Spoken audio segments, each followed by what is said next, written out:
নমস্কার বন্ধুরা, ফুটন্ত গরম জলে দিয়ে দাও ডিম। ডিম দিয়ে যে অপূর্ব স্বাদের রেসিপি হয়, ভিডিওটা প্রথম থেকে শেষ পর্যন্ত না দেখলে বুঝতেই পারবে না। এই ডিমের মিশ্রণ দিয়ে এত অপূর্ব রেসিপি হয়, ডিমের অন্যান্য রেসিপি আর খেতে মন চাইবে না। তার জন্য সবার প্রথমে এখানে আমি একটা বাটি নিয়ে নিয়েছি, আর বাটির মধ্যে আমি এখানে ডিম ফেটিয়ে নিচ্ছি। এখানে টোটাল আমি 3টে ডিম নিয়েছি। 3টে ডিম নেওয়ার পরে এর মধ্যে আমি সামান্য পরিমাণে লবণ দিলাম।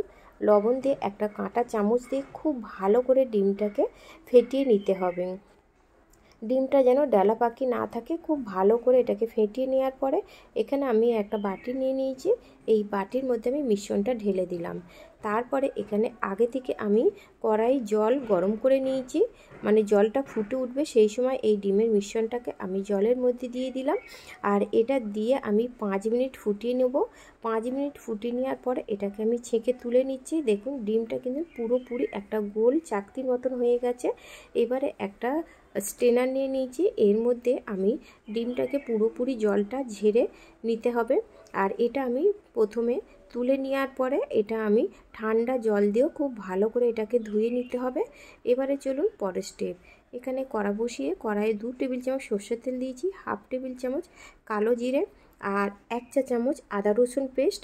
আপনারা চাইলে এখানে আদা রসুন গ্রেট করেও দিতে পারেন। এই মশলাটাকে খুব ভালো করে কষিয়ে নিতে হবে।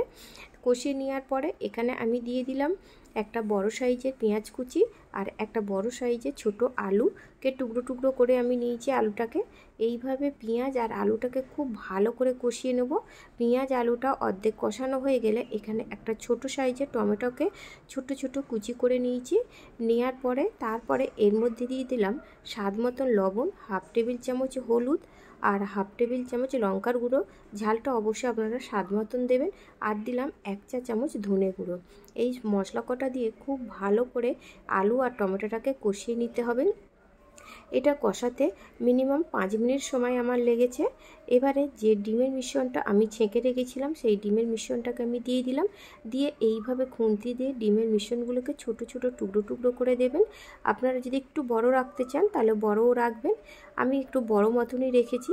এইভাবে টুকরো করে দেওয়ার পরে 3 থেকে 4 মিনিট আলু, ডিম আর সমস্ত মশলাগুলোকে আবারও আমি এটাকে কষিয়ে নিতে হবে।